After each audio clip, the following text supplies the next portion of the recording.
The DEA has just busted a Venezuelan gang pipeline as they were making their way across the Texas border. One of the men actually has tattoos on her shoulder indicating a leadership role in the Tren de Aragua gang. The other men in their late teens and 20s were linked to crimes such as extortion, migrant trafficking, and violent offenses. Those men were all part of Maduro's criminal network, planting their roots on American soil. But the real problem is that many of them are already operational inside Texas. In fact, they even turned a hotel into their base of operations, right in the heart of the state. But now Texas authorities have had enough and have launched an offensive against the criminal gang. But not even the seasoned investigators could have expected what they found inside. There are a lot of pictures in these court documents showing several incidents from random people holding what appears to be weapons, including, you see this one here. This is a picture that shows it appears to be two men in some kind of altercation.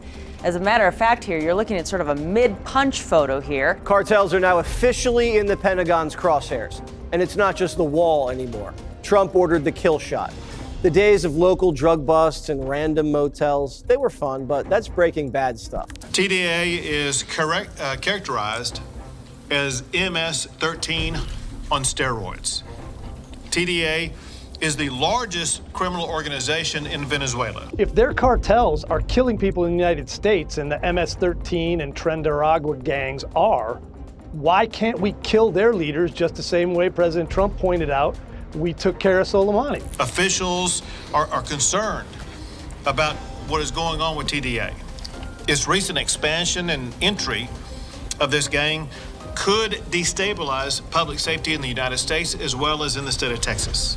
Intelligence reports show TDA has been given the green light to shoot law enforcement officers in the United States. Texas will also use a newly passed law in our state to impose a mandatory minimum of at least 10 years behind bars against TDA gang members who smuggle people into Texas. So, Texas authorities have finally shut down the Gateway Hotel in El Paso after arresting more than 20 suspected Venezuelan gang members on the property. For many years, this place was just another old building in downtown El Paso that most people didn't pay much attention to.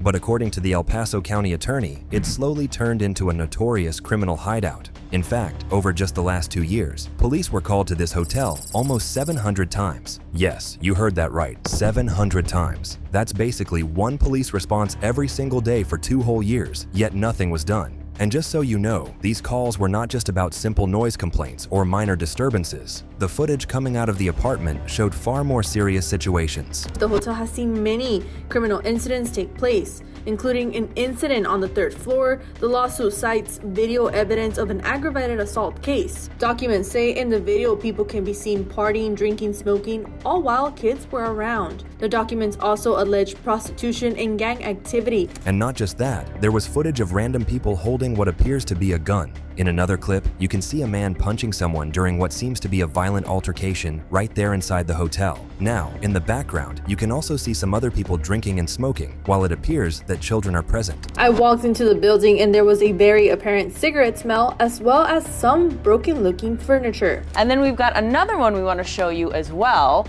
Take a look at this one here. Now, this is a woman right here in the corner of your screen, showing one of them holding a girl's hair back as she appears to be throwing up.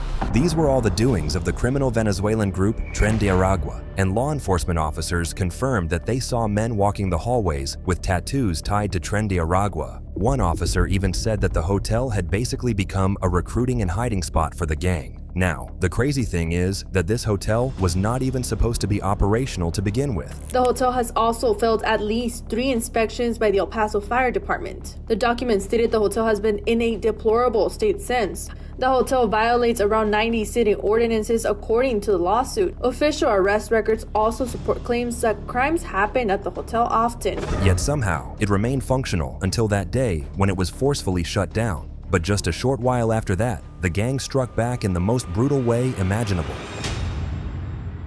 Just as Texas officials were shutting down the Gateway Hotel and hauling suspects out of the criminal hideout, a much darker case broke open hundreds of miles away in North Texas. On August 24th, the body of 33-year-old Nizilt Petit was found on Valley View Lane in Irving. According to investigators, Petit had just returned from a party around 12:30 a.m. when he was abducted from his apartment. But Petit wasn't alone. He was abducted alongside 2 teenagers who were with him. From there, the gunman drove all 3 to a spot in Farmers Branch, and what happened next was a horrifying and carefully planned act of terror. They shot him execution style before dumping his body on Valley View Lane in nearby Irving, where his body was later found by a passing motorist a few hours later. Now, the shocking twist is that this was not a random act of violence. It was a targeted assassination because, according to investigators, Petit knew the people who murdered him. So the story was that he was allegedly part of a criminal network running a nationwide ATM theft scheme. And according to attorney John Helms, here's how the whole operation works. Some will know how to do it. They'll recruit other people, show them how to do it, and then they go off to different places around the country, hit some ATMs, and then come back. And that makes it harder to find them if they're hitting ATMs that are a long way away from where they're based out of. So everything was going pretty well for Petit and his gang until he wanted to rip them off. That was when they tracked him down and carried out what the authorities are now calling a debt collection hit. As for the 2 teenagers who were with him, they were later found alive and unharmed, which is a miracle because the gang that abducted them was not low-level criminals. Investigators later linked them to the same Venezuelan transnational Tren de Aragua gang. That discovery turned this from a local homicide into a multi-state manhunt. 2 of the capital murder suspects were arrested by ICE in Aurora, Colorado, where alleged gang activity has played an exceptionally large role in politics. A 3rd suspect was found and arrested in Las Cruces, New Mexico, by Homeland Security. But even with 3 suspects in custody, the 4th suspect was still on the run, and knowing that such a dangerous killer was still somewhere out there sent families across northern Texas into panic and put even more pressure on state officials to act. Parents were demanding to know how a violent foreign gang could kidnap children in their own neighborhood. Local leaders called for a stronger response, saying Texas couldn't afford to wait for the next killing. Naturally, that pressure landed squarely on Governor Greg Abbott, who responded with one of the most aggressive anti-gang crackdowns Texas has ever seen. And he didn't just target the gang members on the streets. He went after their money, their safe houses, and even their legal status. Also today, I am officially declaring TDA a foreign terrorist organization.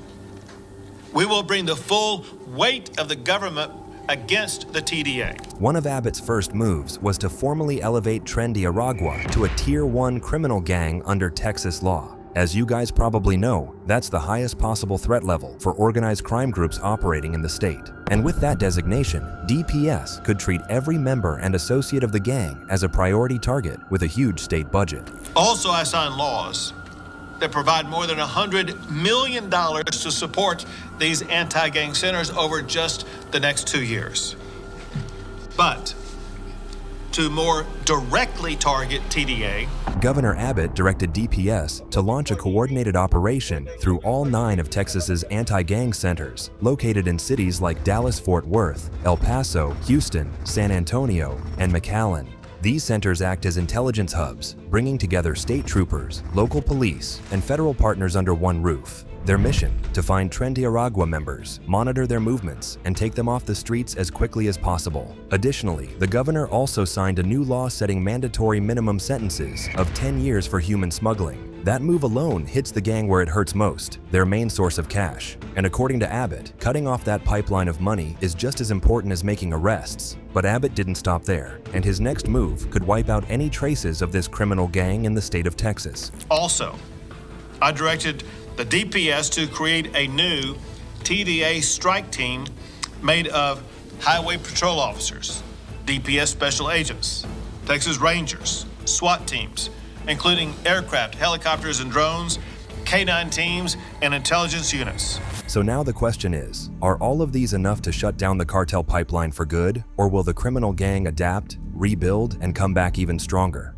Please feel free to share your thoughts with us in the comments below, and don't forget to subscribe to our channel for more in-depth videos like this. Meanwhile, click on any of the cards on your screen right now to watch more of our videos.